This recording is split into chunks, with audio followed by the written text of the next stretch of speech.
तमाम DElEd students और DElEd के प्रशिक्षणार्थी एक बार फिर से स्वागत है आप सभी का आपके अपने चैनल एमएसए क्लासेस पर। तो जैक डीएलएड एग्ज़ाम 2022 यानी सेशन 2019-21 और उससे पूर्व के कैंडिडेट्स के लिए जो एग्ज़ाम स्टार्ट होने वाले हैं 8 अगस्त 2022 से, तो हम इस वीडियो में मैथमेटिक्स पेपर का सॉल्यूशन बताएंगे। जितने भी मैथमेटिक्स का सवाल है 2019 में आया हुआ है उन सभी का आपको यहाँ पे क्वेश्चन का आंसर हम बताएंगे। तो वीडियो पूरा देखिएगा, आपके लिए बहुत ही इंपॉर्टेंट वीडियो है। अगर आप इस वीडियो को पूरा देख लेते हैं तो आपका मैथमेटिक्स की तैयारी बहुत आसान हो जाएगा। कैसे मैथ को सॉल्यूशन को सॉल्व करना है और कैसे आपको लिखना है, तो चलिए सब कुछ बताते हैं। ठीक है, जैसे आप लोग देख रहे हैं इस तरह से हमने सभी का सॉल्यूशन कर लिया है। बस आप लोग इसको दिखाएंगे और आप लोग को समझाएंगे। ठीक है, तो किस तरह से बनाया जाता है, चलिए आप लोग को वीडियो को शुरू करते हैं। 2019 की अगर बात की जाए तो देखिए इसमें आपको क्वेश्चन पैटर्न कैसा रहता है कि किन्हीं 5 प्रश्नों के उत्तर दिए जिनमें प्रश्न संख्या 1 अनिवार्य है। तो इसमें आपका जो जितने भी सवाल रहेंगे इनमें से जो पहला सवाल रहेगा उसका आपका एक आंसर लिखना जरूरी होता है, जो आपका थ्योरेटिकल क्वेश्चन होता है। तो पहला क्वेश्चन यहाँ पे देख लीजिए, ह्यूरिस्टिक विधि से आप क्या समझते हैं, उदाहरण सहित व्याख्या करें। तो ह्यूरिस्टिक विधि से रिलेटेड आप लोगों को हम वीडियो कल ही बना के रख दिया है। तो अगर ह्यूरिस्टिक विधि का आप लोगों को डिटेल्स में जो है ये आंसर चाहिए तो जाइए, डिस्क्रिप्शन में लिंक है ह्यूरिस्टिक विधि का, साथ ही इसी चैनल पर वीडियो है, आप लोग जाकर देख लीजिएगा। ठीक है, तो डिस्क्रिप्शन में भी लिंक दे देंगे और आई बटन पर भी लिंक दे देंगे इसका। साथ ही दूसरा है आगमन तथा निगमन विधियों की तुलना कीजिए। तो आगमन तथा निगमन विधियों की तुलना भी आपको दे दिया गया है, उसका भी डिस्क्रिप्शन में लिंक दे देंगे और साथ ही आप लोग आई बटन पर आगमन विधि और निगमन विधि की जो है देख लीजिएगा। तो चलिए 3 नंबर क्वेश्चन जो आया था इसमें देख लीजिए, find the square root of 225/3136 है, यानी 225/3136 का जो है वर्गमूल ज्ञात करना है। तो वर्गमूल कैसे ज्ञात करना है चलिए आपको बताते हैं। देखिए क्वेश्चन भी बता रहे हैं और उसका साथ में आंसर भी बता रहे हैं। तो देख लीजिए आप लोग, 225 है और साथ में यहाँ पे 231 है। तो पहले करना है क्या, वर्गमूल निकालने के लिए 225 को आप लोगों को इस तरह से गुणनखंड करके निकाल लेना है और फिर 31 36 करके। तो इस तरह से हम निकाल लिए है। तो देखिए यहाँ पे जो है 3 3 5 5 निकला है 225 का। तो आप देखिए 225 का यहाँ पे 3 3 3 गुना 3 गुना 5 गुना 5 लिख लिया है और इसका भी इस तरह से यहाँ पे आपको लिख लेना है। ठीक है, अगर आपको मैथ आता है तो बस ज्यादा नहीं, हम डिटेल्स में उतना भी बताएंगे, आप लोग ये सब मैथ आता है, बस आपको आंसर बताना है कैसे इसका बनाया जाता है। तो उसके बाद देखिए यहाँ पे होता क्या है कि यहाँ से 2 में से 1, यहाँ पे 2 में से 1 इस तरह से उठाया जाता है। तो यहाँ से 3 उठाए, यहाँ पे 5 उठाए, इसी तरह से यहाँ से 2 के लिए 1, यहाँ पे 2 के लिए 1 2, यहाँ पे 1 1 और यहाँ पे 7, इस तरह से लिए 3 को 5 से गुना किए 15 आया और इसको इतना से गुना करने के बाद ये 56 आया। ये आपका मिला आंसर। ठीक है, ये हुआ पहला आंसर। दूसरा है आपका 20 है, वहाँ ये है क्वेश्चन, देख लीजिए यहीं पे आपका क्वेश्चन भी है, क्वेश्चन भी दिखाएंगे साथ में कि फाइंड द वैल्यू ऑफ ए। ये जो है इसका मान ज्ञात करने के लिए आया था। तो देखिए इसका मान कैसे ज्ञात निकाला जाता है कि एक square plus 2 a cube plus 2 cube plus 3 cube plus 4 cube और ब्रैकेट के बाद देखिए 3/-3/2। तो पहले एक स्क्वायर तो एक ही होगा, 2 को अगर 2 क्यूब का अगर गुना करेंगे तो देखिए 2 को अगर 3 बार गुना करेंगे तो कितना आएगा, 8 आएगा। इसी तरह से 3 को 3 बार करेंगे, 3 3 9 और 3 9 27 होता है। 4 को करेंगे तो 64 आता है। ये तो यही रह जाएगा। अब देखिए इसको पूरा को योग करेंगे, योग करने पर कितना प्राप्त होता है 100, और ये जो है यहीं पे रह जाएगा। अब 100 क्या होता है, अगर 100 को आप इसको वर्गमूल करेंगे तो 100 का वर्गमूल आपको देखिए 10 गुना 10 यानी आपका 10 स्क्वायर आता है। तो यहाँ पे 10 स्क्वायर डाल दिए। अब स्क्वायर को हम निकाल देंगे तो 2 और इसके साथ गुना करेंगे तो -2। अब होगा क्या, ये 2 से कट जाएगा नीचे और बचेगा -3। तो देखिए 10 रह गया और -3 रह गया। तो अगर इसको उल्टा मतलब माइनस को हटाना है तो करना क्या है, 1/10 माइनस हट गया, देखिए 3, एक ऊपर चला जाता है नीचे आ जाता है। अब 10 को 3 बार करेंगे, 10 गुना 10 गुना 10 बटा 1। अब इसको गुना कीजिए तो ये है आपका आंसर 1000, 1/1000। ठीक है, तो ये है आपका सॉल्यूशन।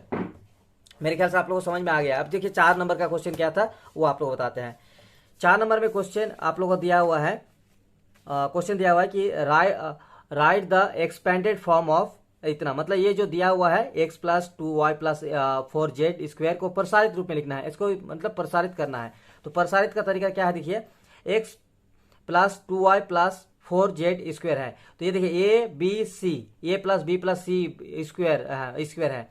ठीक है, तो इसका फॉर्मूला होता है सर a + b + c, इसका फॉर्मूला होता है a² + b² + c² + 2ab + 2bc + 2ca, ये इसका फॉर्मूला होता है। इसी फॉर्मूला को जो है आप लोगों को बनाना है। अब देखिए यहाँ पे a का मान क्या है, a का मान आपका x है। इसी तरह से b का मान क्या है तो 2y है और c का मान क्या है तो 4z है। इसी तरह से देखिए ये = x, ठीक है। देखिए equal to x, B equal to 2y और सी इक्वल टू देखिए 4z आ गया। अब देखिए इसको आप लोग करना क्या है, समीकरण 1 मान लेना है। ये वाला देखिए, ये जो समय आपको फॉर्मूला बताया ये समीकरण 1। समीकरण 1 अगर डालेंगे, देखिए यहाँ पे समीकरण 1 डाल दिए तो हर एक मान बैठा देना है। जैसे ये एक स्क्वायर है तो ये स्क्वायर में आपका क्या आ जाएगा एक्स, तो यहाँ पे एक्स स्क्वायर। इसी तरह से 2y है तो बी का मान जो है कि बी का मान क्या है तो 2y है तो 2y बैठा देना है। इसी तरह से सी स्क्वायर है यानी सी का मान क्या है 4z तो 4z स्क्वायर बैठा देना है। इस तरह से उसके बाद फिर प्लस है तो प्लस, फिर 2ab तो 2 गुना ये और b करना है। तो ये का मान क्या है x है और b का मान 2y है। प्लस क्या करना है 2bc तो 2 गुना b का मान क्या है तो 2y है और c का मान क्या है 4z है। और फिर लास्ट में क्या है 2ca तो 2 गुना ca तो c का मान 4z गुना x। तो इस तरह से आपको बनाना है। अब इसको एक्सपेंड करते देखिए तो एक्स स्क्वायर हो गया। उसके बाद यहाँ पे देखिए दो अगर स्क्वायर करेंगे 2 2 4 और स्क्वायर वाई का स्क्वायर हो जाएगा 4 वाई स्क्वायर। प्लस देखिए यहाँ पे 4 4 16 और यहाँ पे जेड है तो जेड रह गया। इस तरह से आप लोग बना लीजिएगा, ठीक है। चलिए ये प्रसारित रूप है इसका। चलिए अगला दिखाते हैं आप लोगों को कि 4 नंबर का बी नंबर क्वेश्चन क्या बता रहा है कि फैक्टराइज यानी गुणनखंड निकालना है। तो गुणनखंड निकालने में बहुत आसान विधि है। देखिए गुणनखंड निकाला कैसे जाता है। क्वेश्चन यहाँ पे है आप लोगों का दिया हुआ है क्वेश्चन में कि M square minus 10m plus 24 यानी यहाँ पे क्या है इसको आपको गुणनखंड निकालना है। तो देखिए गुणनखंड निकालने का इस तरह का तरीका क्या होता है कि ये जो बीच का संख्या है ना इस संख्या को ऐसे करके पार्ट करना है, डिवाइड करना है ताकि जो है ये इसका बराबर आ जाए। जैसे मान लीजिए अगर जो है 4 और 6 इन दोनों को अगर डिवाइड करते हैं तो 10 आ जाता है यानी माइनस माइनस प्लस है। तो इसको ना इस नंबर को चेंज करना है और इसके बदले में ये दोनों आना चाहिए। अब देखिए 4 6 24 आ रहा है, ठीक है। तो अब आप लोग का दिक्कत नहीं होगा मेरे ख्याल से। अब देखिए 10 का हम क्या किए -6 कर दिए और -4 बैठा दिए तो माइनस माइनस प्लस होता है तो माइनस का चिन्ह तो रह जाएगा -10। आप देखिए यहाँ पे हम बनाए कैसे है एम स्क्वायर तो एम स्क्वायर आ गया। यहाँ पे 10 को हम डिवाइड से तोड़े तो क्या किया -6 -4m तो इसका मतलब हो गया कि 10m प्लस 24 भी आ गया।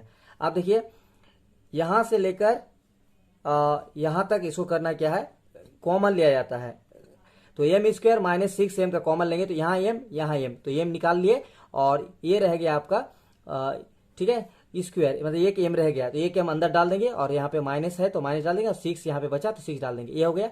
इसी तरह से यहाँ पे माइनस है तो माइनस बैठा दिए और इसका कॉमन लेंगे तो क्या बचता है 4 कॉमन बचता है 4 ले लिए। यहाँ m बचता है यहाँ पे 4 6 24 तो यहाँ पे 6 बचता है तो m ठीक है। अब यहाँ पे प्लस है यहाँ माइनस क्यों है क्योंकि इसके साथ अगर करेंगे तो ये मतलब प्लस आना चाहिए तो माइनस माइनस प्लस इसलिए यहाँ पे माइनस बैठा। अगर प्लस करते तो ये फिर गलत हो जाता तो ये माइनस ही होगा तो 6 आ गया।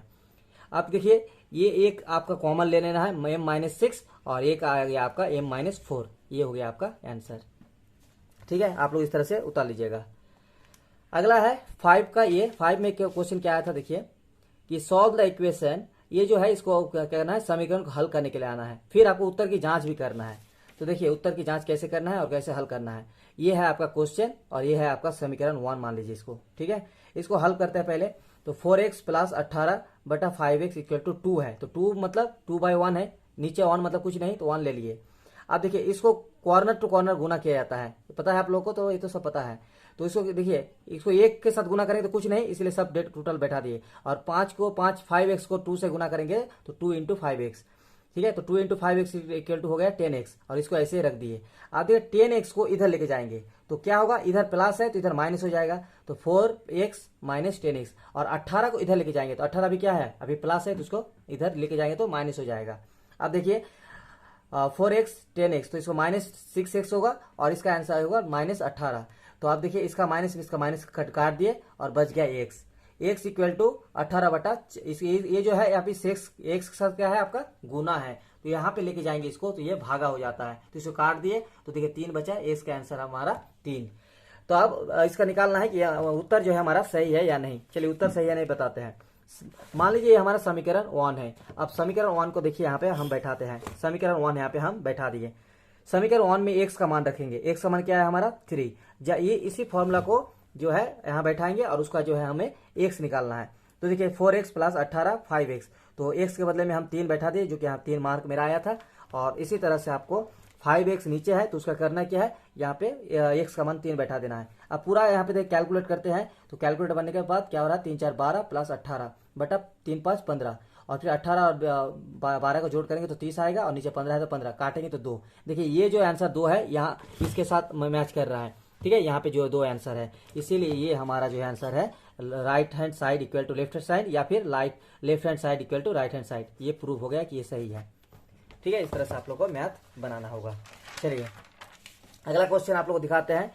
अगला क्वेश्चन है कि क्वेश्चन लिखा हुआ है यहाँ पे देखिए साफ शब्दों में कि एक आयत की 6 नंबर का ये नंबर, एक आयत की लंबाई और चौड़ाई क्रमशः 90 मीटर और 60 मीटर है। आयत का क्षेत्रफल एवं परिमिति ज्ञात करें।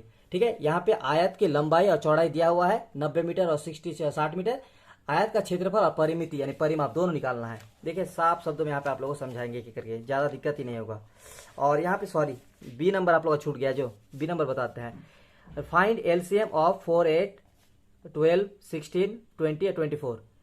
4 8 12 16 20 तो 24 का लघुत्तम समवर्ग लसा निकालना है। तो लसा निकालना आसान है। 4 8 12 है, देख लीजिए 4 8 12 है, 16 है, 20 है, 24 है। इसका लसा निकालेंगे तो 2 से पहले डिवाइड करेंगे सभी को, तो इस तरह से होगा। फिर 2 से डिवाइड करेंगे तो देखिए इस तरह से बनेगा। फिर 2 से डिवाइड करेंगे जब तक वो 1 ना आ जाए, तो ठीक है। लास्ट में देखिए सब 1 1 आ गया। 2 और 5 से तो जाता नहीं है, बस यहाँ रोक देना है और सभी को गुना कर देना है। जैसे ही गुना होगा वो आपका लसा एलसीएम निकाल गया। यही है आपका एलसीएम।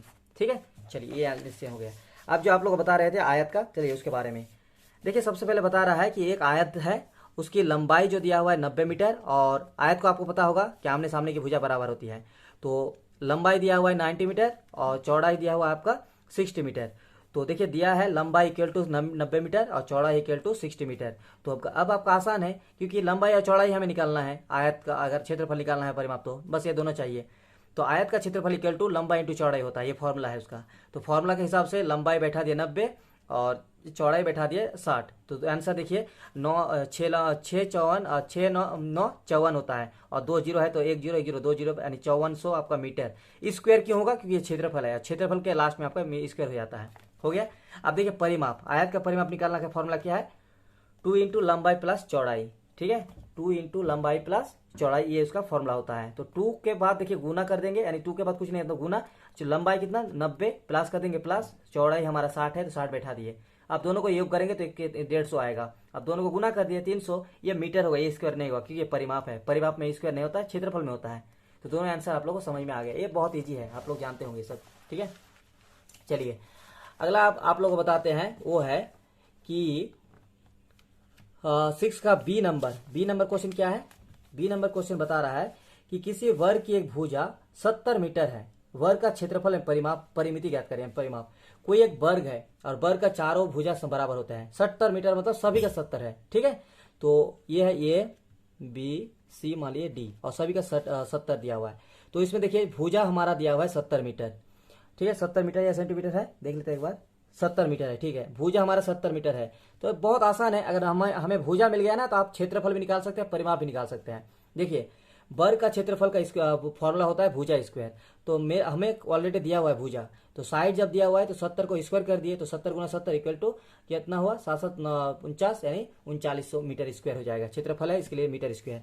आंसर हो गया। ठीक है, ये फॉर्मूला होना चाहिए। उसी तरह से वर्ग का परिमाप का फॉर्मूला क्या है आपका, फॉर्मूला है आपका 4 इंटू भुजा। तो 4 इंटू भुजा का आपका जो है वो 4 बैठा दिए, भुजा 70 है तो 70। अब इसको गुना करें तो 280, यानी इसका जो है परिमाप ज्यादा आ रहा है, सॉरी क्षेत्रफल ज्यादा आ रहा है किसके हिसाब से, तुलना में, परिमाप की तुलना में। ठीक है, ये हो गया। 7 नंबर क्वेश्चन अब आपको बताते हैं। 7 नंबर क्वेश्चन में क्या बता रहा है कि किसी वृत्त का व्यास 14 मीटर है, वृत्त की परिधि एवं क्षेत्रफल ज्ञात करें। यहाँ पे देखिए वृत्त के बारे में बताया गया है। तो ऑलरेडी यहाँ पे देखिए वृत्त दिया हुआ है आप लोगों का, हम दे दिए हैं, और इसको हम कैसे बनाए हैं चलिए आपको दिखाते हैं। देखिए वृत्त बना हुआ है, इसमें टोटल मेरा जो है व्यास दिया हुआ है 14 मीटर। क्या दिया हुआ है, 14 मीटर व्यास दिया हुआ है। तो चूंकि दिया है व्यास डी इक्वल टू 14 मीटर, तो जब व्यास दिया है, व्यास बोला जाता है सर पूरा, इसको व्यास बोला जाता है, इसको पूरा यहाँ से यहाँ तक। तो अब इसका आधा करेंगे तो त्रिज्या होती है, तो त्रिज्या हमारा आधा करेंगे 14 का तो कितना मिलेगा 7। तो इसीलिए आर इक्वल टू 7 हो गया।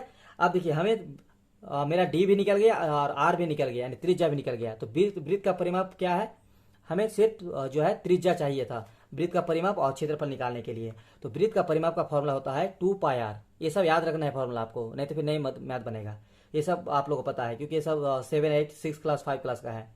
तो वृत्त का परिमाप है आपका फॉर्मूला 2πr, और देखिए 2 के बदले 2 बैठा दिए, पाई का मान होता है 22/7 और आर को बैठा दिया 7, तो 7 7 काट दिए, बचा 22, तो 2 गुना 22 = 44 मीटर। ये हो गया परिमाप। क्षेत्रफल देखिए, क्षेत्रफल का फॉर्मूला होता है πr², पाई का मान 22/7, आर मतलब स्क्वायर, सॉरी आर मतलब त्रिज्या हमारा कितना 7 है, तो 7 गुना 7 स्क्वायर है इसीलिए 7। तो देखिए 7 7 कट गया, ठीक है, 7 और 7 यहाँ पे कट गया और बचा हमारा ये सभी। तो 7 को 22 से गुना करेंगे तो कितना आएगा 154 मीटर स्क्वायर। आप लोग इसको कैलकुलेट कर लीजिएगा। चलिए अब आपको हम बताएंगे 7 का बी नंबर आंसर, 7 का बी नंबर और उसके बाद 8 का ए बी, यानी पूरा इसमें आपका सॉल्यूशन हो गया। चलिए 7 में देखिए क्या क्वेश्चन है बी नंबर में कि prove that sum of the 3 angles of a triangle is 180 degree, यानी सिद्ध करे कि त्रिभुज के तीनों कोणों का योग 180 डिग्री के बराबर होता है। बहुत इजीली और बहुत ही कॉमनली ये क्वेश्चन है, ये क्वेश्चन बहुत कोई पढ़े होंगे, ठीक है। तो देखिए कैसे सिद्ध करेंगे कि त्रिभुज के तीनों कोणों का एक योग जो है, जोड़ जो है 180 डिग्री के बराबर होता है। देखिए इसके लिए हम आप लोग को बहुत ईजी है, ये याद रखिएगा। चूंकि दिया है कि त्रिभुज एक, मान लीजिए एक त्रिभुज बना ले, सबसे पहले आपको त्रिभुज का जो है दिखाने के लिए एक त्रिभुज बना लिए, इस तरह से एक त्रिभुज बना लिए और आपको दिखाना क्या है कि त्रिभुज के तीनों कोणों का योग 180 डिग्री। तो त्रिभुज के 3 कोण होता है, एक यहाँ पे होगा, एक यहाँ पे और एक यहाँ, ये तीनों का योग मिला के, तो इसको 1, इसको 2, इसको 3, कोण 1, कोण 2, कोण 3, तीनों को मिलाकर कितना होगा सर 180 डिग्री होगा बोल रहा है। तो कैसे, अब देखिए त्रिभुज है जिसके अंत कोण क्या क्या हम दिया है 1 2 3, यहाँ पे आपको बता दिए 1 2 3, तो हम लोग मान लिए कि 1 2 3 है। सिद्ध करना हमें क्या है कि ये जो 1 2 और 3 है इसका जो है मान है 180 डिग्री होना चाहिए। तो सबसे पहले हमें करना क्या है, एक रचना करना होगा, ठीक है, सिद्ध करना है ये। तो रचना क्या करना है कि BC के समानांतर, ये जो है देखिए BC ये एक समांतर रेखा है, इसी के अंतर्गत ये से जाती हुई रेखाखंड खींचा। तो देखिए BC के समांतर कौन होगा, यहां से होगा, तो यहां से एक रेखाखंड खींचे ये से जाती हुई, कौन सा, तो P और Q, एक रेखा PAQ, एक रेखाखंड खींचा PAQ या PQ भी लिख सकते हैं आप लोग, यहाँ पे PQ खींचा। आप देखिए करना क्या है, हमें सत्यापन करना है। सत्यापन करने के लिए क्या है, देखिए सबसे पहले देखिए चूंकि कोण 4, यहाँ पे एक चीज जब इसको आप करते हैं ना, ये जब आपका ये हो जाता है, मतलब आप जब समांतर रेखा खींचते हैं, तो देखिए तिर्यक जो छेदी होते हैं, आपको पता होगा कि तिर्यक छेदी होने के बाद इसका जो कोण होते हैं, ये जो कोण बनता है इस कोण के बराबर होते हैं, और ये जो कोण बनता है ये इस कोण के बराबर होते हैं, ठीक है। तो देखिए कोण अब ये जो हो जाता है ना, इसके अंतर्गत इस तीनों कोणों का योग 180 डिग्री होता है। तो कोण 4 कोण प्लस कोण 1 प्लस कोण 5, इन तीनों योग का क्या होगा, कोण 4 प्लस कोण 1 प्लस कोण 5, तीनों का 180 डिग्री, ये आपको पता होगा ये, ठीक है। चलिए तो क्योंकि ये क्या है सर, एक रेखाखंड है, रेखाखंड का आप लोगों को पता होगा कि 180 डिग्री पर ही रेखाखंड बनता है। अब चलिए देखिए ये हमारा PQ और BC क्या है, हमारा पैरेलल है। तो चूंकि, ठीक है, चूंकि BC पैरेलल PQ, इसमें दिया हुआ है कि कोण 4, अगर ये पैरेलल है तो कोण 4, ये जो कोण है इसके बराबर क्या होगा, कोण 2 होगा, ये तिर्यक छेदी है, ठीक है, इसका कोण बराबर 4 के बराबर हमेशा 2 होगा। इसी तरह से 5 के बराबर क्या होगा, 3 होगा। तो ये देखिए इसको बना लिए समीकरण 1, इसको बना लिए 2 3, और इसको बोला जाता है एकांतर कोण बोला जाता है, तिर्यक छेदी वाला को, ठीक है, एकांतर कोण। आप देखिए समीकरण 1, समीकरण 2 और समीकरण 3 से कोण 2 प्लस कोण 1, दो कोण दो क्यों, देखिए यहाँ पे अगर हम इसको पकड़ते हैं, यहाँ पे डाल देते हैं, देखिए कोण 4 है तो कोण 4 किसके बराबर है, कोण 2 के बराबर है, तो यहाँ पे 2 लिख दिए।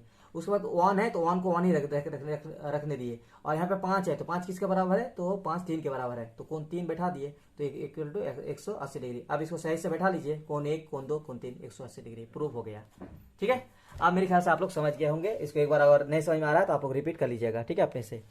चलिए अगला जो है क्वेश्चन 8 नंबर का ए और 8 नंबर का बी, इसके बारे में आप लोग को बताते हैं। 8 नंबर में क्वेश्चन है कि उस समलंब चतुर्भुज का क्षेत्रफल ज्ञात करें जिसके समांतर भुजाओं की लंबाई 30 सेंटीमीटर एवं 16 सेंटीमीटर है तथा इनके बीच की दूरी 8 सेंटीमीटर है। देखिए ये एक समलंब चतुर्भुज, सबसे पहले आप लोग ये खींचेंगे हम लोग। तो समलंब चतुर्भुज खींचना आप लोग जानते हैं, समलंब चतुर्भुज इसी तरह का होता है जिसमें 2 समांतर रेखा खींच जाती है। तो समलंब खींच दिए, तो बताया जा रहा है क्या कि क्षेत्रफल ज्ञात करें जिसके समांतर भुजाओं की लंबाई 30 सेंटीमीटर और 16 सेंटीमीटर है। एक है आपका 30 सेंटीमीटर और एक है 16। तो मान लीजिए कि ये वाला आपका जो है 30 सेंटीमीटर है और ऊपर वाला आपका जो है 16 मीटर ले लिए, ठीक है। चलिए लंबाई आपको बता दिए। अब देखिए यहाँ पे क्या होता है,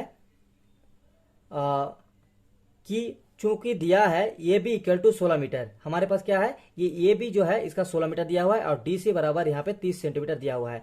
और क्वेश्चन में, सातवीं क्वेश्चन में लिखा हुआ है कि इनके बीच की दूरी 8 सेंटीमीटर है, यानी इसके बीच की दूरी, तो यहां से एक जो लंब खींचेंगे इसके बीच की दूरी वो 8 सेंटीमीटर है। तो ये बी मान लीजिए इसको, तो इसके बीच दूरी ये बी इक्वल टू 8 सेंटीमीटर, यानी यही आपका ऊंचाई हुआ। ठीक है, तो समलंब चतुर्भुज का क्षेत्रफल याद होना चाहिए सर, तभी ये मैथ बनेगा। अब समलंब चतुर्भुज का क्षेत्रफल होता क्या है, देखिए समलंब चतुर्भुज का क्षेत्रफल होता है 1/2 इंटू समांतर भुजाओं का योग इंटू ऊंचाई। अब देखिए यहाँ पे क्या है, 1/2 बैठा दिए, समांतर भुजा जो भी है 16 और 30 को योग कर लिए, तो 16 + 30 इंटू 8, 8 कहाँ से आया, ये ऊंचाई आया आपका। ठीक है, तो ये ऊंचाई यहाँ पे बैठा दिए, तो 1/2 इंटू इसको जोड़ करेंगे तो 46 इंटू 8, आप 2 और 4 को काट देंगे तो 4 बचेगा, 4 को 46 से गुना करेंगे तो यहाँ पे 184 आएगा। ठीक है, तो समांतर भुजाओं का योग 16 + 30 और 46 और फिर लास्ट में काटने के बाद 184 आता है। ये हुआ समलंब चतुर्भुज का क्षेत्रफल। लास्ट है आप लोग का अभी 8 नंबर का बी क्वेश्चन है कि किसी समकोण त्रिभुज की, एक समकोण त्रिभुज बनाइएगा, एक समकोण त्रिभुज बना दिए एकदम पूरा एकदम ही करके, ठीक है, खड़ा करके, और इस तरह से बनता है, और इसका जो है ना ये 90 डिग्री पर बनता है, ये आपको पता है। और बोल रहा है कि समकोण त्रिभुज की लंबावत भुजाएं क्रमशः 3 सेंटीमीटर और 40 सेंटीमीटर है, यानी लंबावत भुजा किसको बोलेंगे, जिस पर लंब डाला जाता है। तो ये जो लंब किस पर डाला गया है, इसी पर डाला गया है, तो ये आपका 30 सेंटीमीटर हुआ, और जो लंब डाला गया है वो आपका 40 सेंटीमीटर हुआ।